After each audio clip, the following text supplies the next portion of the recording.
In the quiet moments before dawn breaks over Windsor Castle, when the world still sleeps and the ancient stones hold their breath, history whispers through the corridors.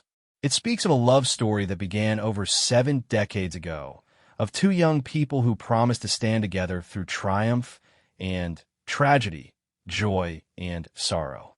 Today, that promise has blossomed into something extraordinary, a living testament to enduring love, captured in photographs that would soon make the world pause and remember what truly matters. These weren't just any photographs. They were windows into the soul of a monarchy, glimpses of the most private moments of the most public family on earth. When the cameras clicked on that spring morning, they froze time itself, preserving forever the tender interactions between Britain's longest reigning monarch and her beloved husband as they shared precious moments with the newest generation of royals. The images would travel around the globe in minutes, touching hearts from London to Tokyo, from New York to Sydney. Grandparents everywhere would see themselves reflected in these regal figures, recognizing the universal joy of watching children discover the world. Parents would understand the quiet pride shining in elderly eyes as little hands reached up with trust and wonder. But behind these captivating photographs lay a deeper story, one of resilience, duty, and the remarkable journey of two individuals who chose love over convention, service over self, and family over everything else. This is the story of how those magical moments came to be and why they would become some of the most cherished images in royal history. The morning sun painted golden streaks across the carefully manicured gardens of Windsor Castle as Queen Elizabeth II adjusted her pearl necklace one final time. At 95 years old, she had participated in countless photo shoots, but this one felt different. This one was about legacy, about the continuation of a bloodline that had weathered wars, scandals, and the relentless march of time. Prince Philip, Duke of Edinburgh, sat in his favorite armchair, his weathered hands folded carefully in his lap. At 99, he moved more slowly than he once did, but his eyes still held the sharp intelligence that had first captivated a young princess all those years ago. Today, he wore his best navy suit, the one that brought out the blue in his eyes that Elizabeth had fallen in love with during a visit to the Royal Naval College in 1939. The photographer, Annie Leibovitz, had been personally chosen by the Queen for this historic session. Known for her ability to capture the essence of her subjects, Leibovitz understood the weight of responsibility on her shoulders. These photographs would become part of history, documenting not just a moment in time, but the living embodiment of Britain's constitutional monarchy. "Your Majesty," Leibovitz said softly, adjusting her camera settings as palace staff made final preparations. "The children will arrive shortly. Prince George, Princess Charlotte, Prince Louis, and little Archie are all very excited to meet their great-grandparents properly." Elizabeth smiled, the expression transforming her usually stoic features. The arrival of great-grandchildren had brought an unexpected joy to her later years. Each birth had been celebrated privately within the family, but this would be the first time the public would see her interact with all of them together. The decision to share these intimate family moments hadn't been made lightly. The Queen's private secretary had initially advised against such a personal photo shoot. "Ma'am, it might be seen as too informal," he had warned. But Elizabeth had been firm in her decision. The monarchy needed to evolve, to show its human side while maintaining its dignity and tradition. These photographs would bridge that gap perfectly. Philip cleared his throat, a habit he developed over the years when he wanted to speak, but wasn't sure he should interrupt. "You know, Lilibut," he said, using the pet name only he was allowed to use. "When we first married, I never imagined we'd live to see great-grandchildren." Elizabeth reached over and took his hand, their fingers intertwining with the familiarity of decades together. Their love story had begun during the uncertainty of World War II, when a young naval officer captured the heart of the future queen. They had married in 1947, in a ceremony that brought hope and celebration to a war-weary nation. Now, 74 years later, They were preparing to share their joy with the world once again. The sound of children's laughter echoed through the castle corridors, growing closer with each passing moment. Prince William and Catherine, the Duke and Duchess of Cambridge, appeared first, their 3 children in tow. 8-year-old Prince George walked with the confident bearing of someone who understood his future role, while 6-year-old Princess Charlotte bounced on her toes with barely contained excitement. 3-year-old Prince Louis clutched a small toy soldier, his eyes wide as he took in the grandeur of his great-grandparents' residence. Behind them came Prince Harry and Meghan, the Duke and Duchess of Sussex, carrying 2-year-old Archie. The little boy had inherited his father's red hair and his mother's expressive eyes, creating a perfect blend of 2 worlds coming together. Despite the tensions that had emerged within the family over the past year, today was about unity, about celebrating the bonds that transcended disagreements and misunderstandings. Gun gun, Princess Charlotte called out, using her special name for the Queen, as she ran forward with her arms outstretched. Elizabeth's face lit up with genuine delight as she bent down to embrace her great-granddaughter. The formal protocols that governed most of her interactions melted away in the presence of these small, innocent souls who saw her simply as a loving relative. Prince Philip struggled slightly to rise from his chair, but his determination was evident. He had missed too many family gatherings in recent years due to his declining health, but nothing would keep him from this moment. Prince George approached him with a mixture of respect and curiosity, extending his small hand in a gesture that had been practiced, but felt entirely natural. "Great-grandfather," George said solemnly. "Mummy said you were in the Navy and had many adventures." Philip's eyes twinkled with amusement. "Indeed I did, my boy. Perhaps later I'll tell you about the time I helped sink a German ship during the war. But that's a story for another day." Catherine watched the interaction with tears threatening to spill from her eyes. As someone who had married into the royal family, she understood the privilege of witnessing these private moments. Her own parents had taught her the importance of family connections, and she was determined that her children would know and love their great-grandparents while they still had the chance. Meghan stood slightly apart, still finding her place within the complex dynamics of royal life. Archie wiggled in her arms, reaching toward the Queen with the fearless curiosity of a toddler. When Elizabeth took him gently in her arms, the baby immediately settled, as if recognizing something familiar and comforting in her presence. "He's grown so much," Elizabeth murmured, studying Archie's features with the intensity of someone memorizing every detail. "He has Harry's nose and your beautiful complexion, Meghan." The photographer had been quietly capturing these spontaneous moments, understanding that the most powerful images often came from unguarded interactions rather than posed shots. She watched through her lens as 4 generations came together, each representing a different era of British history, yet united by bonds of love and shared heritage. Prince Louis, emboldened by his siblings' warm reception, toddled over to Philip's chair and began examining the medals and decorations on the Duke's uniform. His small fingers traced the ribbons with fascination, prompting Philip to launch into a simplified explanation of each honor's significance. "This one," Philip said, pointing to a particular medal, "is from when I served on HMS Valiant during the Battle of Cape Matapan.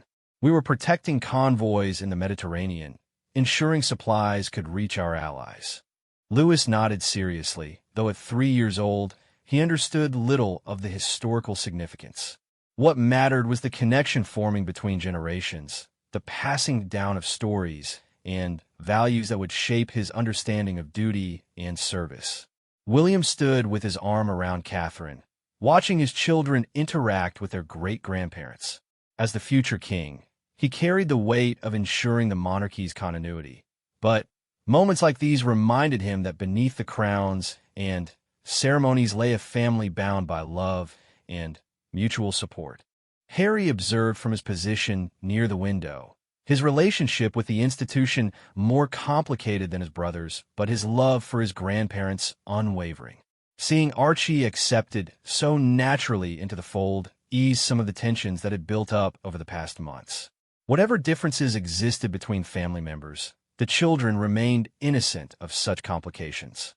The formal portion of the photo shoot began with traditional poses, the Queen and Philip seated centrally, surrounded by their great-grandchildren in carefully arranged positions. But Leibovitz understood that the real magic would come from capturing the spontaneous moments between these structured shots. When Prince Louis suddenly decided to hide behind his great-grandfather's chair, giggling as he played peekaboo with Princess Charlotte, the photographer's camera clicked rapidly. When Archie reached up to touch the Queen's pearls, fascination evident in his dark eyes, another precious moment was preserved forever. Elizabeth found herself relaxing in a way she rarely could during official functions. These children didn't see her as the sovereign who had ruled for nearly 70 years. They saw her as gone, the lady who always had sweets in her handbag and who told the most wonderful stories about horses and dogs and adventures in far-off places. Philip, despite his age and physical limitations, seemed energized by the children's presence. His natural ability to connect with young people had been evident throughout his decades of public service, and it shone particularly bright in this intimate family setting.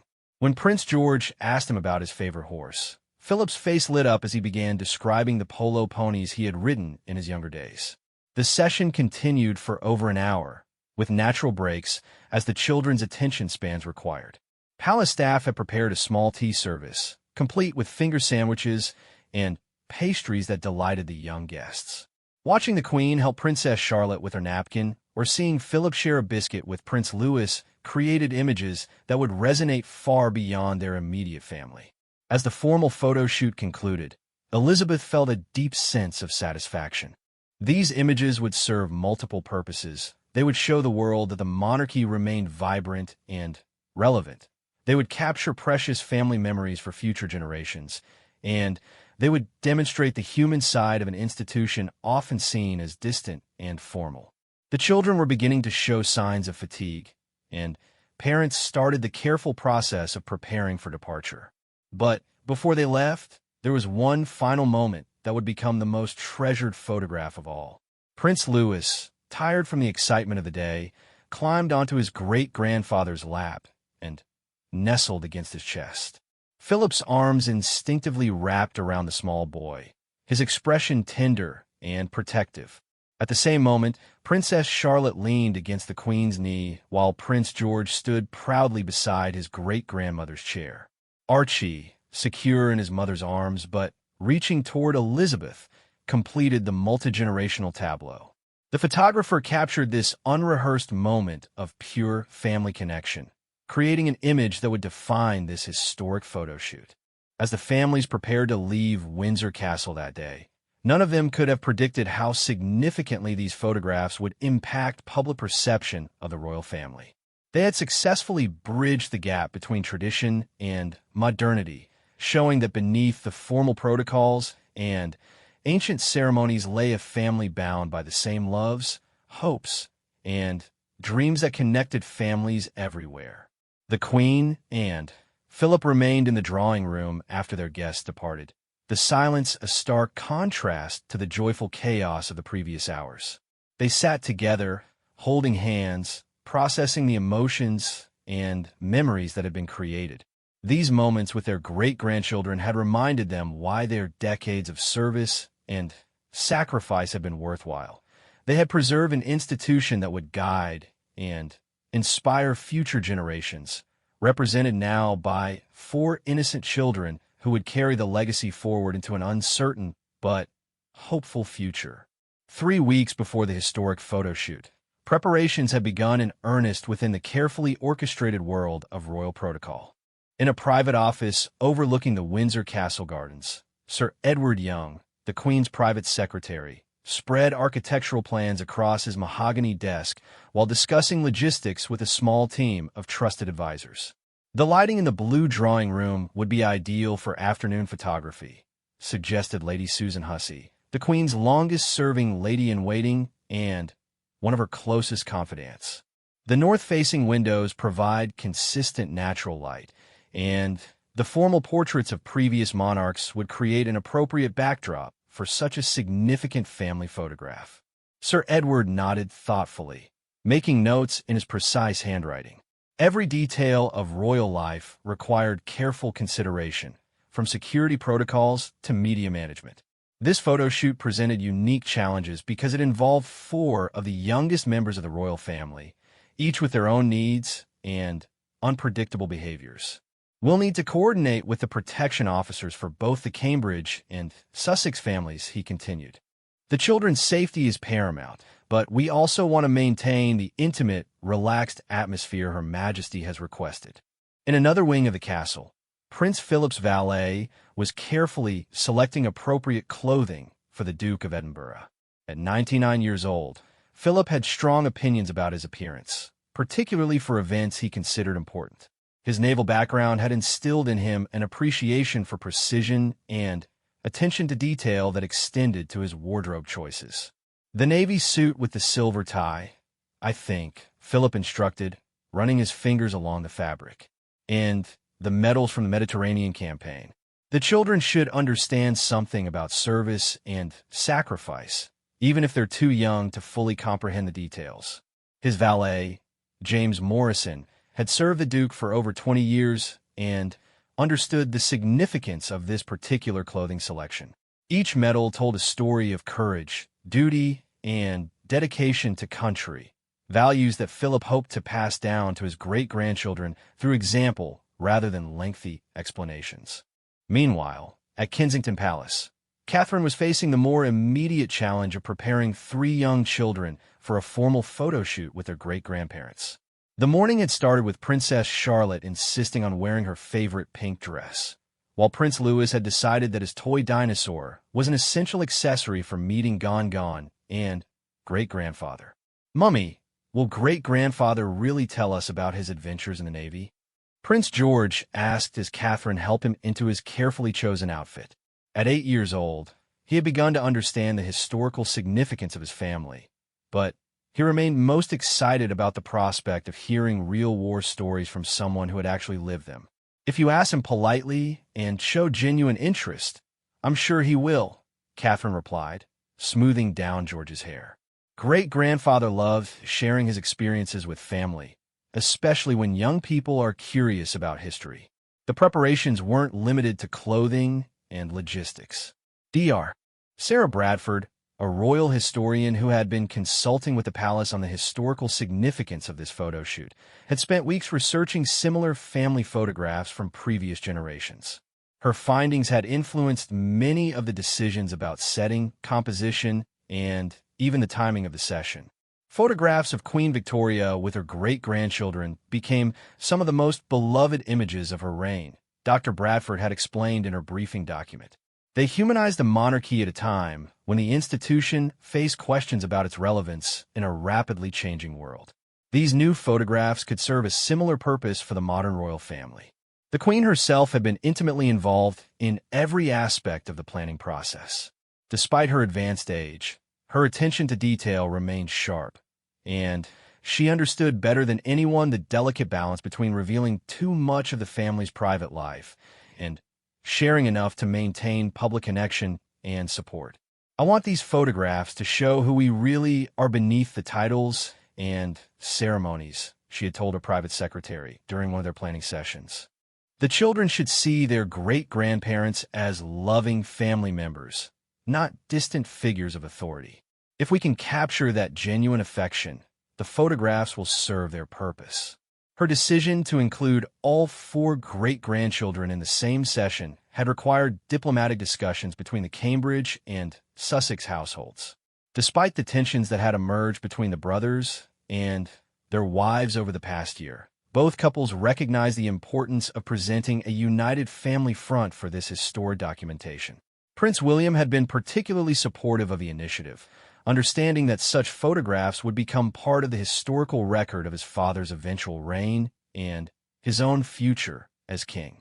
"These images will be studied by historians for generations," he had told Catherine. "Our children deserve to be remembered as part of a loving, supportive family, regardless of whatever challenges we face as adults.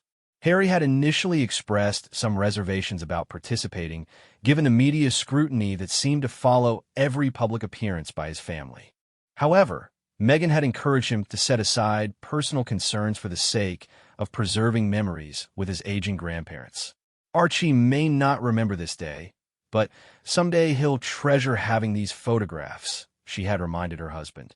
The technical aspects of photographing young children in a formal palace setting had required extensive preparation.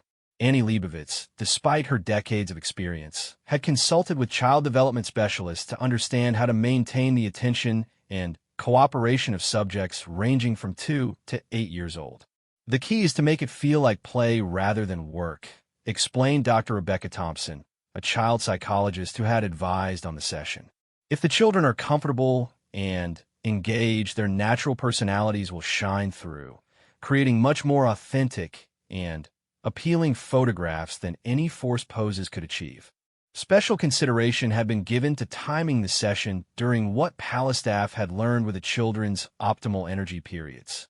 Prince Louis, being the youngest, would need frequent breaks and perhaps even a backup plan if he became overwhelmed by the formal setting. Princess Charlotte's natural confidence and Prince George's developing sense of responsibility would help set a positive tone for their younger cousins. The selection of Annie Leibovitz as the photographer had been deliberate and meaningful. Her previous work with the royal family had demonstrated her ability to capture both the grandeur of the institution and the humanity of its members. More importantly, she had a proven track record of working successfully with children, understanding how to create an environment where they felt comfortable and natural. Children are honest subjects, Leibovitz had explained during her preparatory meetings with palace staff. They can't fake emotions or maintain artificial poses for extended periods. If we want authentic family photographs, we need to create conditions where authentic family interactions can occur.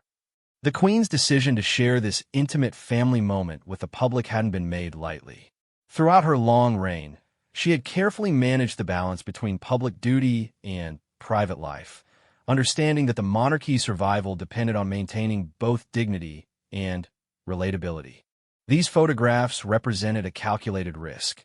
Showing too much informality might diminish respect for the institution, while maintaining too much distance might alienate a public that increasingly valued authenticity over formality. Royal protection officers had conducted extensive security assessments of every aspect of the photo shoot. While Windsor Castle was one of the most secure locations in Britain, the presence of multiple young family members required additional precautions.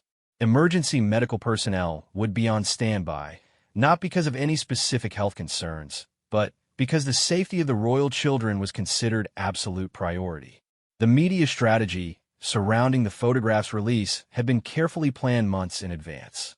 Rather than allowing unauthorized speculation or leaked images, the palace had decided to maintain complete control over the timing and context of their publication. This approach would ensure that the photographs were presented exactly as the royal family intended, without sensationalized commentary or unflattering interpretations. Palace staff had also prepared for various contingencies. If Prince Philip became too tired to participate fully, alternative arrangements had been made to ensure meaningful photographs could still be taken. If any of the children became upset or uncooperative, backup plans existed to minimize disruption while still capturing the essence of the family gathering. The domestic staff at Windsor Castle had been preparing for weeks to ensure every detail of the environment would be perfect. From the careful arrangement of flowers to the positioning of furniture, every element visible in the photographs would be scrutinized by millions of people around the world. Nothing could be left to chance. Queen Elizabeth had spent considerable time reviewing historical precedents for such family photographs, studying images from previous generations to understand what elements had made certain pictures particularly memorable or meaningful. She had noticed that the most enduring photographs captured genuine emotions rather than perfect poses, authentic interactions rather than forced smiles. The week before the photo shoot, both the Cambridge and Sussex families had brought their children to Windsor Castle for informal visits, allowing the young ones to become comfortable with the setting and excited about spending special time with their great-grandparents. These preparatory visits had been kept completely private, ensuring that when the formal photography session took place, the children would feel relaxed and familiar with their surroundings. Prince Philip, despite his age and occasional mobility challenges, had been looking forward to the photo shoot with an enthusiasm that had surprised even his closest staff members. The prospect of spending concentrated time with his great-grandchildren had energized him in a way that formal state functions no longer could. His natural affinity for children had been evident throughout his decades of public service, and this intimate family setting would allow that warmth to shine through without the constraints of official protocol. The day before the photo shoot, final rehearsals had been conducted with palace staff standing in for the family members. Lighting tests were performed, camera angles were adjusted, and potential problem areas were identified and resolved. By the time the actual families arrived, every technical aspect would be perfected, allowing the focus to remain entirely on capturing the genuine family interactions that would make these photographs truly special. As the final preparations were completed, everyone involved understood they were participating in a historic moment. These photographs would join the ranks of the most important royal family images ever taken, documenting not just a moment in time, but the continuation of a 1,000-year-old institution through the innocent eyes of its youngest members. The weight of that responsibility was balanced by the joy of celebrating a family's love across 4 generations, creating images that would inspire and comfort people around the world for decades to come. The morning of the photo shoot arrived with the kind of perfect spring weather that photographers dream about. Soft, filtered sunlight streamed through the tall windows of Windsor Castle, creating natural spotlights across the blue drawing room where Annie Leibovitz had set up her equipment. The lighting was so ideal that she had to adjust her original plans, taking advantage of nature's contribution to what would become historic photographs. Princess Charlotte was the first to arrive with her parents, practically bouncing with excitement as she clutched a small bouquet of flowers she had picked from her mother's garden at Kensington Palace. Her pink dress, carefully selected weeks earlier, seemed to glow in the morning light as she skipped alongside Catherine, chattering about how she couldn't wait to give the flowers to Gon. "Mummy, do you think great-grandfather will remember the story about the brave princess he told me last Christmas?" she asked, her voice filled with the kind of innocent hope that made adults smile. Charlotte had been particularly close to Prince Philip, drawn to his storytelling abilities and his patient willingness to answer her endless questions about everything from horses to helicopters. William followed behind, carrying Prince Louis in his arms while Prince George walked beside them with the confident stride of someone who understood the importance of the day. At 8 years old, George had begun to grasp the historical significance of such family gatherings, though his excitement about seeing his great-grandparents remained purely personal rather than ceremonial. "Will there be many cameras?" George asked his father, having learned from previous family photos that such occasions often involved more equipment and people than he initially expected. His natural curiosity about the technical aspects of photography had been encouraged by both his parents, who believed understanding media was essential for his future role. "Just one photographer today," William assured him. "Annie is very good at making people feel comfortable, especially children. She's photographed many famous families, and she knows how to capture real smiles instead of fake ones." Prince Philip was already positioned in his favorite armchair when the Cambridge family arrived, having spent the early morning hours with his valet, ensuring every detail of his appearance met his exacting standards. Despite approaching his 100th birthday, his posture remained remarkably straight, a testament to decades of naval discipline and personal pride in his presentation. "Ah, my dear Charlotte," he said warmly as the little girl approached with her bouquet, his face lighting up with the special affection he reserved for his great-grandchildren. "What beautiful flowers you brought. They're almost as lovely as the gardener who picked them." Charlotte beamed at the compliment, carefully placing the flowers in his outstretched hands before climbing onto the footstool beside his chair.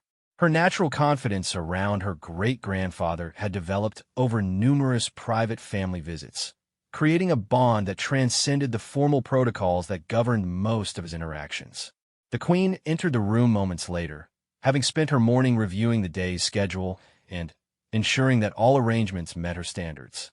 At 95, she moved with the careful grace of someone who understood the importance of maintaining dignity while acknowledging the realities of age. Her choice of outfit, a powder blue dress with her signature three-strand pearl necklace, had been specifically selected to complement the room's decor and photograph beautifully. "Good morning, my dears," she said, her voice carrying the warmth she reserved for family gatherings. The formal tone she used for official functions was completely absent, replaced by the gentleness of a great-grandmother excited to spend time with children who saw her as simply gone rather than the sovereign. Annie Leibovitz had been quietly observing these initial interactions, her camera ready but not intrusive. Her decades of experience had taught her that the most powerful photographs often came from unguarded moments rather than carefully posed shots. She watched as Prince George approached his great-grandmother with a mixture of respect and genuine affection, offering a small bow before accepting her warm hug. "I've been practicing my handwriting," George informed the Queen proudly, having been working diligently on the thank-you notes that royal protocol required after any family gathering. "Mummy says it's important to write proper letters when expressing gratitude." Elizabeth smiled at his earnestness, remembering her own childhood lessons about correspondence and courtesy. "Excellent, George. Good handwriting is a skill that will serve you well throughout your life. Perhaps after our photographs, you could show me some examples of your progress." Prince Louis, who had been somewhat overwhelmed by the formal setting, began to relax as he watched his siblings interact comfortably with their great-grandparents. At 3 years old, he understood little about royal protocol, but recognized love and acceptance when he encountered them. His natural curiosity soon overcame his initial shyness, and he began exploring the room with the fearless determination that characterized most toddlers. The arrival of Prince Harry, Meghan, and baby Archie completed the family gathering. Despite the tensions that had emerged within the family over recent months, the atmosphere remained warm and welcoming. The Queen and Philip had made it clear that this day was about celebrating their great-grandchildren, not addressing adult disagreements that had no relevance to the innocent souls they were photographing. Archie, now nearly 2 years old, had inherited his father's distinctive red hair and his mother's expressive dark eyes. He studied his great-grandparents with the serious concentration that young children often displayed when encountering new people, even family members they had met before but didn't see regularly. "Hello, Archie," the Queen said softly, extending her hands toward the little boy. "You've grown so much since I last saw you. Look how tall and strong you become." Meghan smiled as she watched the Queen's interaction with her son, remembering her own nervous excitement during her first formal meeting with her husband's grandmother. Today felt different, though, more relaxed, more focused on family connections rather than royal protocols. She had dressed Archie in a simple but elegant navy outfit that would photograph beautifully while allowing him to move comfortably. Annie Leibovitz began capturing these spontaneous interactions, understanding that the formal posed photographs would be important, but that these natural moments of family connection would ultimately prove more meaningful. Her camera clicked discreetly as Prince Philip shared his flowers with Princess Charlotte, as Prince George examined the medals on his great-grandfather's uniform, and as the Queen helped Prince Louis climb onto the sofa beside her. "The light is absolutely perfect," Leibovitz murmured to her assistant, adjusting camera settings to take advantage of the natural illumination flowing through the castle's historic windows. "We couldn't have asked for better conditions." The formal portion of the photo shoot began with traditional groupings, the Queen and Philip seated centrally, surrounded by their 4 great-grandchildren in carefully arranged positions. But even these structured shots maintained an informal warmth that reflected the genuine affection between family members. Prince George stood proudly beside his great-grandmother's chair, his natural leadership qualities evident even at his young age. Princess Charlotte positioned herself between her great-grandparents, her confident smile reflecting her comfortable relationship with both of them. Prince Louis, initially hesitant about staying in one place, was coaxed into cooperation by the promise of a special treat after the photographs were completed. Archie, being the youngest and least familiar with formal photography, required the most patience and creativity. Meghan remained nearby, ready to intervene if he became upset, while Harry engaged him with quiet conversation and gentle encouragement. The photographers captured beautiful images of the baby reaching toward his great-grandmother, fascination evident in his dark eyes as he studied her jewelry and smiled at her gentle voice. "You know," Prince Philip said during a brief break between shots, "when Elizabeth and I were first married, we never imagined we would live to meet our great-grandchildren, much less have the privilege of watching them grow into such remarkable little people." His comment prompted a moment of reflection among the adults present, each considering the extraordinary longevity of the Queen and Philip's marriage and their continued good health at such advanced ages. The children, of course, remained focused on more immediate concerns like when they might receive the promised treats and whether great-grandfather would indeed tell them about his naval adventures. Annie Leibovitz had planned several different groupings for the formal photographs, understanding that variety would be essential for such a historic documentation. Some shots featured all four children with their great-grandparents, while others focused on smaller groupings that highlighted individual relationships and personalities. One particularly striking image captured Prince Philip with Prince George and Prince Louis, representing 3 generations of future kings. The photographer had positioned them near the window, where the natural light emphasized the family resemblances that connected grandfather, great-grandson, and great-great-grandson across nearly a century of royal history. Another memorable photograph showed the Queen with Princess Charlotte and baby Archie, representing the only great-granddaughter alongside the youngest family member. The contrast between Charlotte's confident presence and Archie's innocent curiosity created a dynamic image that spoke to the different personalities already emerging within the next generation of royals. As the session continued, the children's natural personalities became increasingly evident. Princess Charlotte's theatrical tendencies emerged as she began entertaining her younger cousins with impromptu performances, including a brief demonstration of the ballet positions she had been learning in her dance classes. Prince George's protective instincts toward his younger siblings were clearly visible as he helped guide Prince Louis into proper positions and offered encouraging smiles when the toddler became restless. Prince Louis himself proved to be the wild card of the session, alternating between perfect cooperation and sudden bursts of toddler independence. His attempts to explore the room's many interesting objects provided some of the day's most endearing moments, particularly when he became fascinated by the tassels on the formal curtains and had to be gently redirected toward the photography area. Baby Archie's natural curiosity about his surroundings created numerous opportunities for candid photography.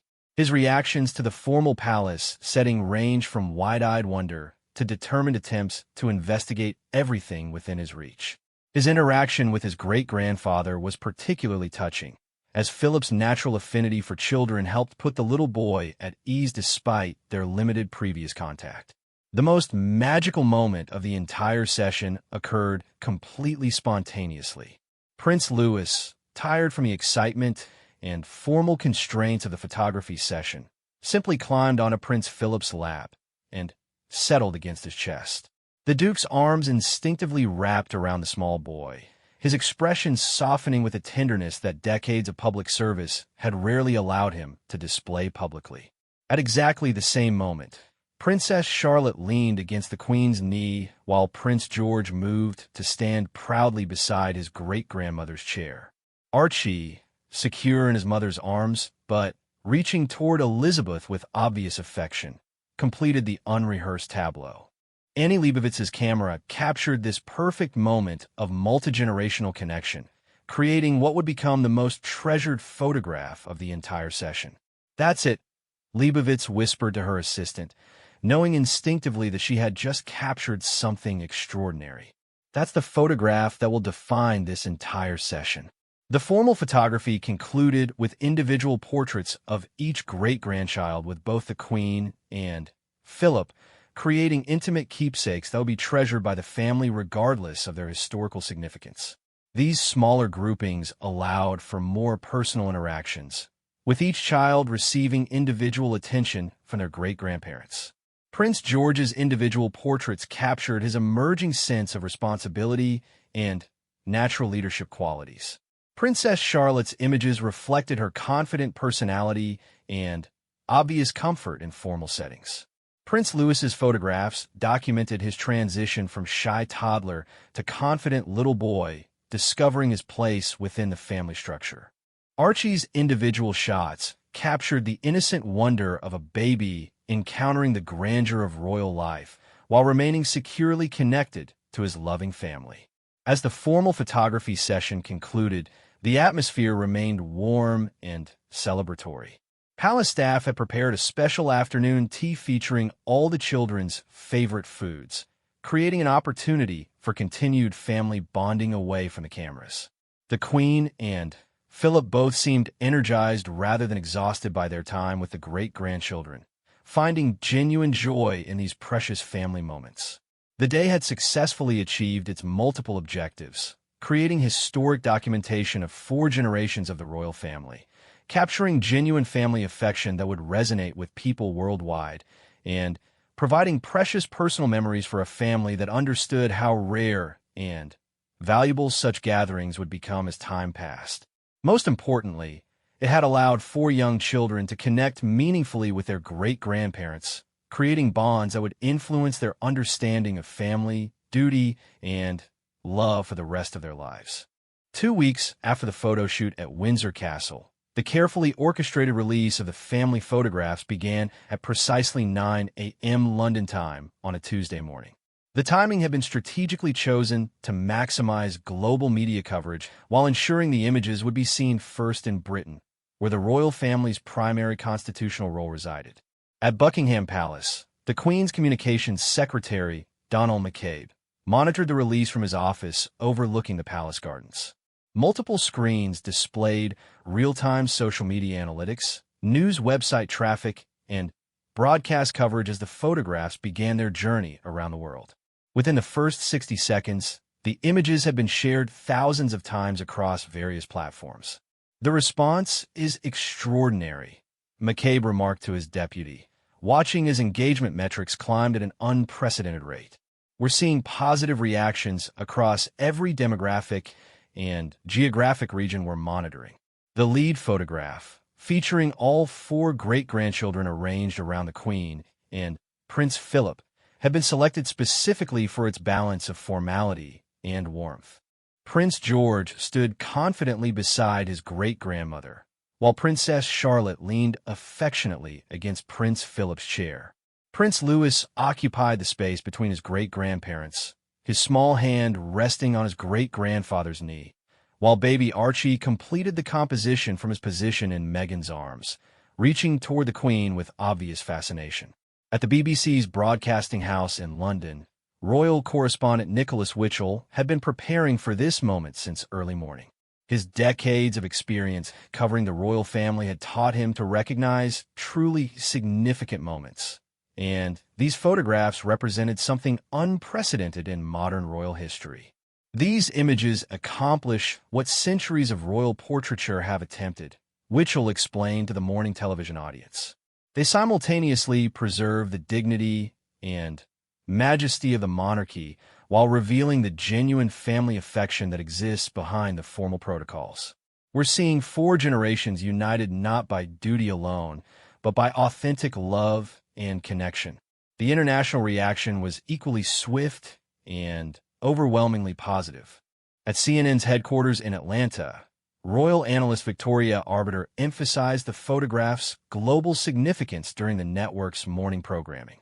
"What we're witnessing is a masterclass in modern monarchy management. These images speak to universal values, family, tradition, continuity that transcend cultural and national boundaries." In Tokyo, where the photographs were released during the evening news cycle, Japanese broadcaster NHK dedicated substantial coverage to analyzing the image's composition and emotional impact.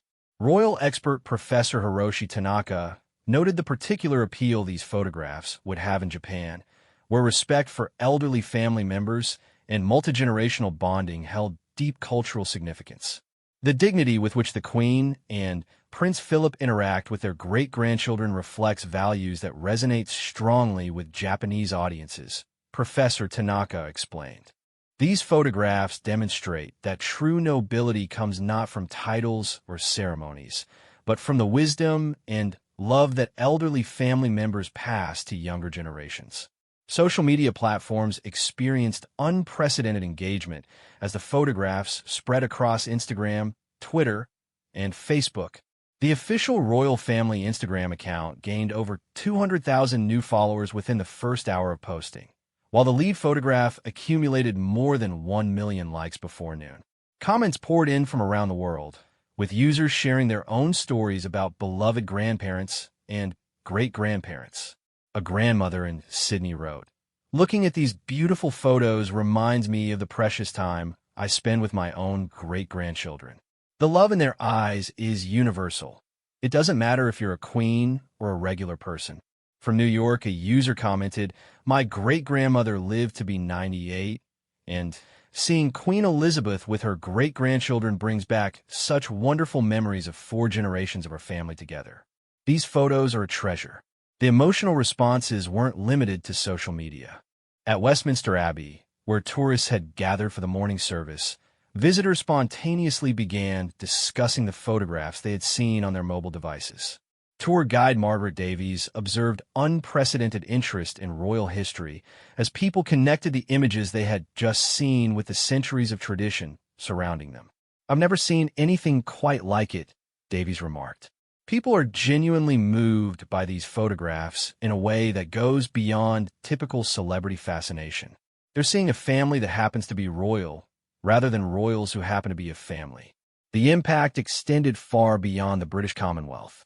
In France, where Republican traditions had historically viewed monarchy with skepticism, the photographs were featured prominently in Le Figaro and other major publications.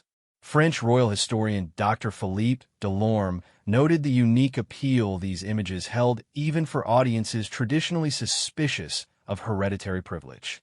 These photographs succeed because they emphasize human connection over institutional authority, Dr. Delorme explained. French viewers are responding to the grandparents they recognize in these images, not the monarchs they might typically regard with ambivalence. In the United States, where fascination with British royalty had reached new heights following recent royal weddings and celebrity connections, the photographs dominated morning television programming. Good Morning America, The Today Show, and CBS This Morning all featured extended segments analyzing the images and their cultural significance. American royal expert Katie Nichol appeared on multiple networks throughout the day, emphasizing the photograph's importance for the monarchy's future. What we're seeing is the careful cultivation of public affection for the next generation of royals.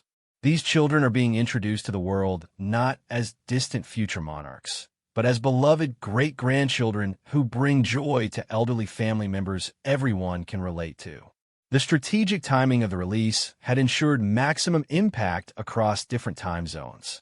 As morning broke in California, the photographs were already trending on every major social media platform. Entertainment Tonight and Access Hollywood featured the images prominently, focusing particularly on the children's personalities as revealed through their expressions and body language. In Australia, where the royal family maintained particularly strong connections, the photographs received front-page treatment in every major newspaper. The Sydney Morning Herald's royal correspondent Angela Mollard noted the particular significance of seeing Prince Philip, who had been born in Greece but raised largely in Britain, surrounded by great-grandchildren who represented the monarchy's future. Prince Philip's naval career included significant service protecting Australian waters during World War II, Mollard reminded her readers. Seeing him with these young children connects our national history to the royal family's ongoing story in a deeply personal way. The photographs also sparked renewed interest in royal history and genealogy. Public libraries across Britain reported increased requests for books about royal family trees and historical photographs. The National Portrait Gallery announced plans for a special exhibition featuring these new images alongside historical royal family portraits, demonstrating the evolution of royal photography from formal state portraits to intimate family documentation. Professional photographers worldwide praised Annie Leibovitz's technical achievement and artistic vision. The Royal Photographic Society issued a statement commending the images for their successful balance of formal composition with natural emotion. Photography schools began using the images as examples of how to capture authentic family connections in formal settings. Perhaps most significantly, the photographs prompted conversations about aging, family relationships, and the value of intergenerational connections. Nursing homes and senior care facilities reported that residents were particularly moved by seeing the Queen and Prince Philip actively engage with their great-grandchildren, inspiring discussions about their own family relationships and memories. Dr. Sarah Mitchell, a gerontologist at King's College London, noted the positive impact these images could have on societal attitudes toward aging. Seeing these vibrant, engaged elderly people surrounded by loving great-grandchildren challenges ageist stereotypes and celebrates the ongoing value that senior family members provide to younger generations. The photographs also influence fashion and style trends. Princess Charlotte's pink dress became an instant sensation, with similar styles selling out at children's clothing retailers within hours of the image's release. Prince George's formal but age-appropriate outfit inspired countless parents to seek similar clothing for their own children's special occasions. Interior designers praised the blue drawing room's elegant but comfortable setting, leading to increased interest in traditional British decorating styles that balance formality with family-friendly functionality. The careful arrangement of furniture and accessories visible in the photographs became a template for families wanting to create their own sophisticated but welcoming gathering spaces. Religious leaders across various denominations referenced the photographs in sermons about family values and the importance of honoring elderly relatives. The Archbishop of Canterbury issued a statement praising the images as a beautiful testament to the enduring power of family love and the blessings that come from respecting our elders. International diplomats noted the photograph's potential positive impact on Britain's soft power and cultural influence. At a time when political relationships faced various challenges, these deeply human images reminded the world of Britain's cultural contributions and the universal values the royal family could represent at its best. Educational institutions began incorporating the photographs into curricula about modern history, media studies, and social dynamics. Students analyzed the image's composition, cultural impact, and role in contemporary monarchy, using them as case studies in how traditional institutions adapt to modern communication technologies and changing public expectations. Child development specialists praised the visible comfort and confidence displayed by all four great-grandchildren in the photographs. Dr. Rebecca Thompson observed that the children's natural behavior around their great-grandparents suggested strong, healthy family relationships that transcended formal protocols. What we see in these images is children who genuinely love and trust their great-grandparents, Dr. Thompson explained. That level of comfort and affection can't be manufactured or posed.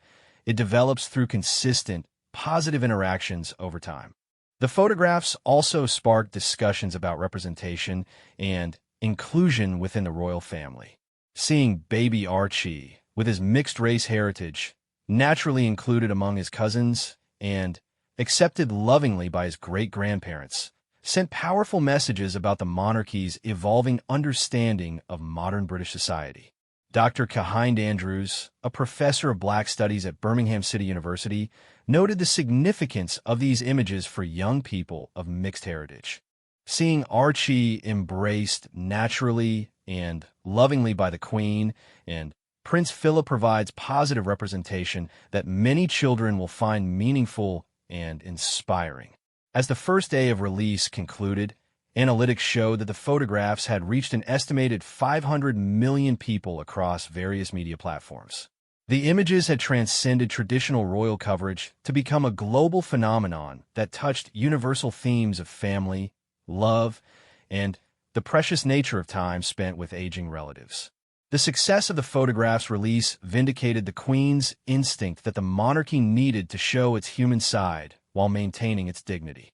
By sharing these intimate family moments, she had achieved something that decades of formal state functions could not.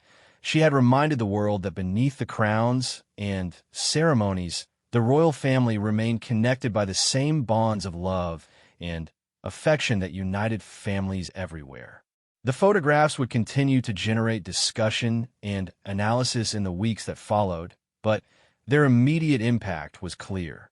They had successfully bridged the gap between tradition and modernity, showing that the ancient institution of monarchy could evolve and adapt while preserving its core values of service, duty, and family commitment. Most importantly, they had captured a moment of pure joy and connection that would be treasured by the royal family and remembered by the world for generations to come. 6 months after the historic photographs were taken at Windsor Castle, their impact continued to resonate far beyond the initial media coverage. The images had become more than just documentation of a royal family gathering. They had evolved into symbols of continuity, hope, and the enduring power of family bonds across generations. At the National Portrait Gallery in London, curator Dr. Rosemary Hawthorne stood before the specially commissioned exhibition titled 4 Generations, A Royal Legacy. The photographs, displayed alongside historical royal family portraits dating back to Queen Victoria, drew unprecedented crowds. Visitors often spent extended periods studying the images, many becoming visibly emotional as they connected their own family experiences to the universal themes captured in the photographs. We've never had a royal exhibition generate this level of sustained public interest, Dr. Hawthorne explained to a group of art historians visiting from Oxford University. People return repeatedly, bringing family members to share the experience. These photographs have transcended their documentary function to become something approaching art that speaks to fundamental human experiences. The centerpiece of the exhibition was the spontaneous photograph of Prince Louis nestled against Prince Philip's chest while Princess Charlotte leaned against the Queen, with Prince George standing proudly beside his great-grandmother. This particular image had been reproduced countless times, appearing on everything from commemorative stamps to charitable Christmas cards that raised millions for organizations supporting elderly care and family services. In schools across Britain and throughout the Commonwealth, teachers reported using the photographs as starting points for discussions about family structures, historical continuity, and the importance of intergenerational relationships. At St. Mary's Primary School in Edinburgh, teacher Margaret Fraser had developed an entire curriculum unit around the images. The children connect immediately with seeing other children comfortable and happy with their elderly relatives, Fraser explained. We've had wonderful projects where students interview their own grandparents and great-grandparents, creating family trees and collecting stories that might otherwise be lost. 8-year-old Emma Thompson, one of Fraser's students, had been particularly inspired by seeing Princess Charlotte's confident interaction with the Queen. My great-gran is 93, and after seeing those pictures, I started asking her more questions about when she was young. She told me amazing stories about the war that I never knew before. The photographs had also influenced academic research into aging and family dynamics. At Cambridge University, Professor Diana Mitchell had launched a comprehensive study examining how positive media representation of elderly people affected societal attitudes toward aging. The royal photographs provided a perfect case study for her research. What we observed was a measurable shift in how people, particularly younger generations, viewed elderly family members after these photographs were widely circulated, Professor Mitchell explained. There was increased recognition of elderly people as sources of wisdom, love, and family continuity rather than simply as individuals requiring care. The study's preliminary findings showed that nursing home visits by younger family members increased by 12% in the months following the photograph's release. More significantly, surveys indicated that young adults expressed greater interest in spending time with elderly relatives and learning about family history. At Windsor Castle itself, the blue drawing room where the photographs were taken had become an unofficial shrine to that magical day. The Queen often held private meetings in the room, and visitors noted that copies of the photographs were now prominently displayed alongside centuries-old royal portraits. The juxtaposition created a powerful visual narrative about the continuity of royal tradition and the ongoing relevance of monarchy in modern life. Palace staff reported that the Queen frequently paused to study the photographs during her daily routines, particularly the image of Prince Louis with Prince Philip.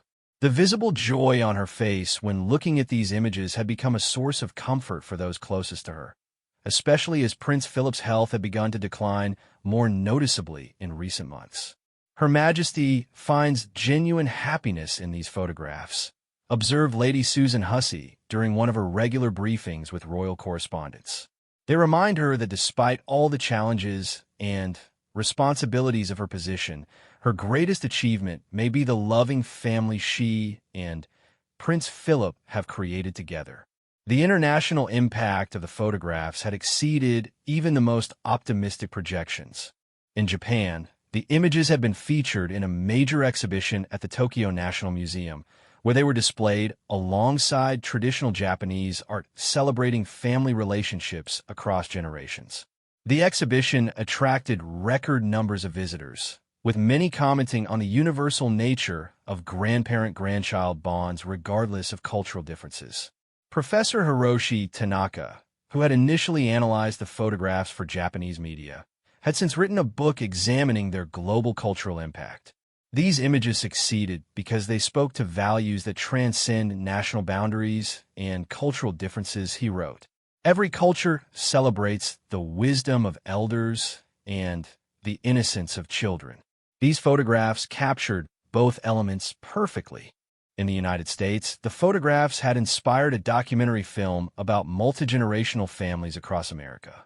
Producer Sarah Williams had traveled the country photographing and interviewing families where great-grandparents maintained active relationships with their great-grandchildren, using the royal photographs as inspiration for her own artistic vision.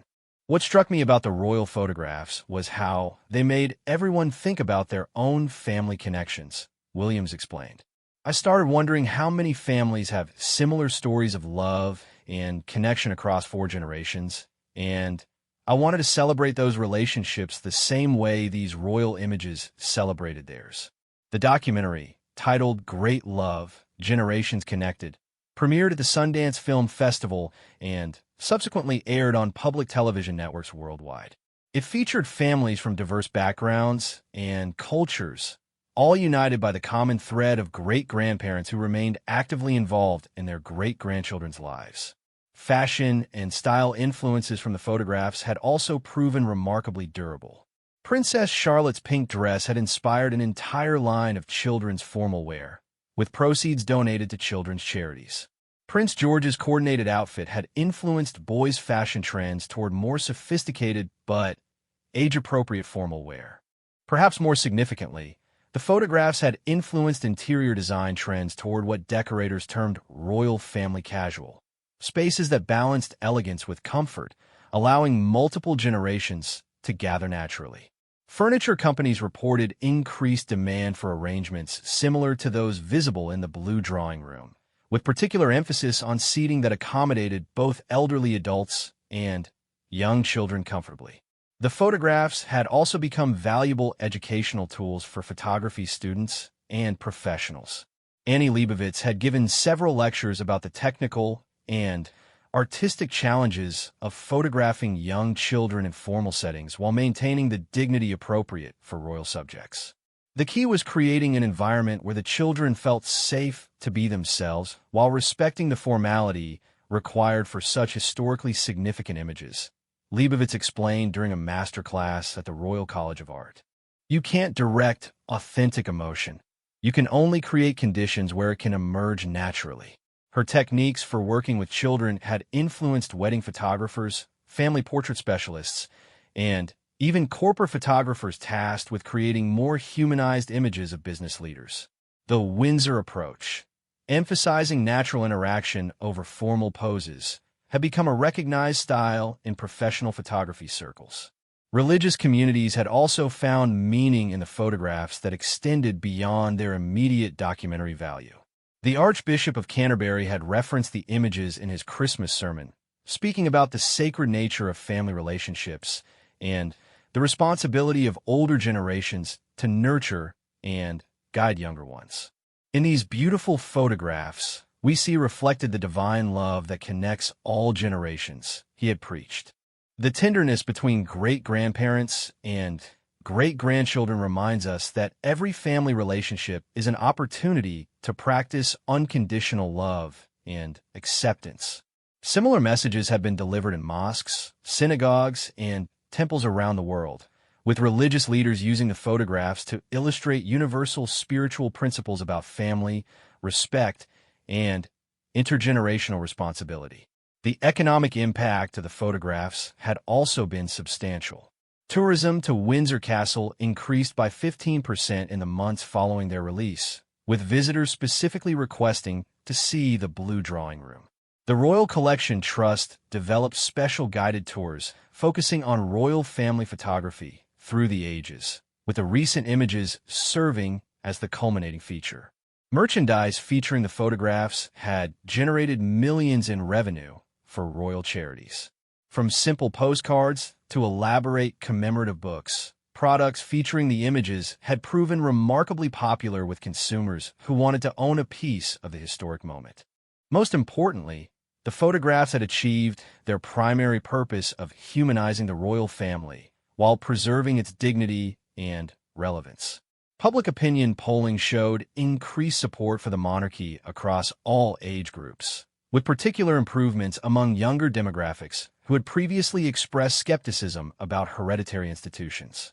The success had been carefully studied by constitutional monarchies worldwide. Representatives from Sweden, Denmark, the Netherlands, and other royal houses had quietly consulted with British palace officials about replicating similar family documentation projects. As autumn arrived and the leaves began to change in the Windsor Castle gardens, the Queen often found herself reflecting on the unexpected impact of what had begun as a simple desire to create family photographs. The images had become a bridge between the ancient institution she represented and the modern world her great-grandchildren would inherit. During a private moment in the Blue Drawing Room, surrounded by the same furniture and artwork that had witnessed that magical photo shoot, Elizabeth studied the framed photographs that now adorned a nearby table. Each image told a story of love, connection, and the precious nature of time spent with family. Prince Philip, now requiring assistance with mobility, but still maintaining his sharp wit and affection for his family, often joined her for these quiet moments of reflection. Together, they would study the photographs and share memories of that perfect spring morning when 4 generations had come together to create something beautiful. You know, Lilibut, Philip said during one such evening, using the private name that connected them to their early courtship during World War II. I think these photographs may be our greatest legacy. Not the ceremonies or the state functions, but this proof that we built something lasting together, a family bound by love. Elizabeth nodded, understanding that he was right. The photographs had captured more than just a moment in time. They had documented the successful continuation of values, traditions, and, most importantly, love across 4 generations. The children in those images would grow up to become parents themselves, passing on the lessons of duty, service, and family devotion that had guided their great-grandparents through decades of public service. The images had also preserved the memory of this precious time for the great-grandchildren themselves. Years in the future, when Prince George assumed the throne, when Princess Charlotte pursued her own path of royal service, when Prince Louis and Archie found their places within or alongside the royal family, They would have these photographs as reminders of the love that had surrounded them from their earliest years. As winter approached and the first anniversary of the photo shoot drew near, plans were already underway for additional family documentation. The success of the initial photographs had demonstrated the value of sharing carefully chosen intimate moments with the public, creating connections that strengthened the monarchy's foundation while preserving precious family memories. The legacy of those spring morning photographs extended far beyond their immediate impact. They had redefined how the royal family could connect with the modern world while maintaining its essential dignity and purpose. They had proven that authenticity and formality could coexist, that tradition and innovation could reinforce each other, and that the oldest of institutions could find new relevance through the simple act of sharing love across generations. Most importantly, they had created a permanent record of a perfect day when 4 generations came together not as public figures fulfilling official duties, but as a family celebrating the bonds that made all their sacrifices and service worthwhile. In capturing that truth, the photographs had achieved something truly historic. They had shown the world the human heart that beat at the center of an ancient institution, ensuring its continued relevance for generations yet to come.